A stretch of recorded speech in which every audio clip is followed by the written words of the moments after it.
From Galamsey to election issues, and the Electoral Commission of Ghana will meet all political party civil society organizations as a CSOs and donor parties on Tuesday, October 1, 2024, under the Inter-Party Advisory Committee IPAC framework. The meeting aims to address concerns over the 2024 voter registration register following repeated calls from the National Democratic Congress, NDC, and other parties for a forensic audit of the provisional voters register. The Deputy Director of Elections and IT for NDC, Dr. Rashid Tanko, computer, for more on this. Dr. Rashid, thank you for your time. Good afternoon. Good afternoon, Annie. Let me say good afternoon to your cherished viewers. Right. So, to be honest, it's interesting that the EC has called for a meeting with political parties, CSOs, and donors. Are you not, quite content that this fight has been won to a certain point? Well, this is IPAC meeting. What you have described is a composition of IPAC. That's what we have been doing in IPAC. It's different from what we've been calling for. I mean, this is an IPAC. I mean, it's a normal IPAC meeting. We have our bilateral group, the donor group, the embassies represented, CSOs, and then the political parties represented in parliament and all that. I mean, this is what we've been doing at IPAC. So it's a big difference from what we've been doing. You remember our call for the forensic audit emanated from our meeting with them on the 6th of September, when we went there to present to them our issues, the observation we got from the provisional voters register. I mean, so clearly we are not reneging on that request. We are still on it.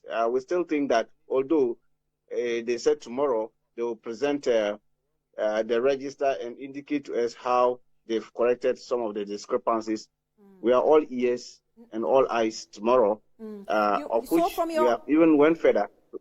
From your Director of Elections, you are calling for a live broadcast again, something you requested the EC rejected before.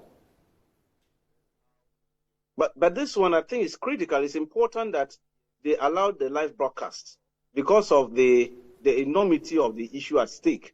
If you look at the situation as of now, anything about the 2024 December general election, it's about the register. It's about credible register. So if there's a back and forth about the register, and the EC says, okay, tomorrow at IPAC, we want to demonstrate to the general public or to you, the political party and other stakeholders, what we have done. We've corrected and solved some of the issues. It's important we let the general public come along with the discussion, because you see, this electoral commission, they have a penchant of giving out wrong information after you have a closed door meeting with them. You remember the 6th September meeting with them? They came up and said we didn't present any evidence to them. They were waiting for us to bring our evidence. But when they wrote back to us after our petition and then the demonstration, they virtually accepted all the grievances and went ahead to state that they have even corrected some of the issues. So if we hadn't presented evidence to them, how come they were able to correct those things, identify them and correct them? And so in order not to have distortion with the information coming out from IPAC, we think that it is important we have a live broadcast of the meeting. I don't think this one would engender or create any national security problem. If there's a live broadcast of the discussion, that's going to ensure that. So what are you going to do if this your second request of live broadcast also fails? Well, tomorrow is the day. We'll be there. We have made our mind. We have prepared ourselves adequately for the meeting tomorrow. We will go there with open mind. I mean, and ears open to listen to them, hear them, what they are presenting. We are ready for it. But we think that for transparency, they are always talking of transparency, fair, and then fairness and integrity.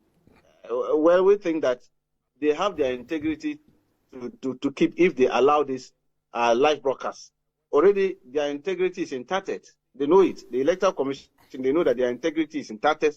Transparency, they've been running away from transparency. When we call for forensic audit, they are running away from it.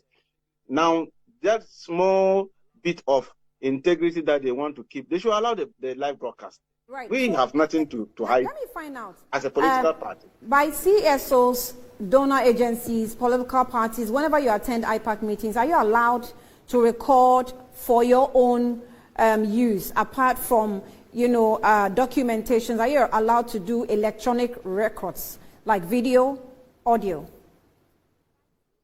I'm sure the EC, they have been doing recording. I believe their table officers have been doing recording. I strongly believe so. Those taking the minutes and all that. But we, the political parties, it is not in our DNA. We don't see it prudent to go there to record and then no, that's not part of us. I'm sure you appreciate. I'm sure you appreciate why I'm asking. You appreciate why I'm asking this question. I do understand.